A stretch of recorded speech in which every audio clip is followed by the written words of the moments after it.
Viewers, গাছের food bank আমাদের যেরকম টাকা রাখতে পকেট লাগে, আমরা এক লঙ্কা করে খাবার খাই, ঠিক গাছও এভাবে অল্প অল্প করে দিলে, এই যে স্যালাইনের লদ দিয়ে আমি খাবার দিয়েছি সারের পানে। হ্যাঁ, এখন এই যে এখানে এক ফোঁটা করে, এই যে দেখেন এক ফোঁটা করে এই যে পড়তেছে।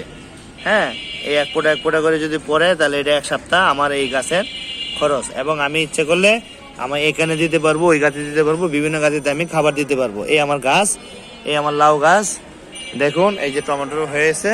হ্যাঁ, এটা গাছের ফুড ব্যাংক, এটা আপনারা জমিতেও করতে পারেন এবং আপনারা নার্সারিতেও করতে পারেন। আসলে এগুলো পরীক্ষামূলক। আপনার পেট, আপনার নাক, আপনার জিহ্বা হয়েছে সবচেয়ে বড় ল্যাবরেটরি ল্যাব।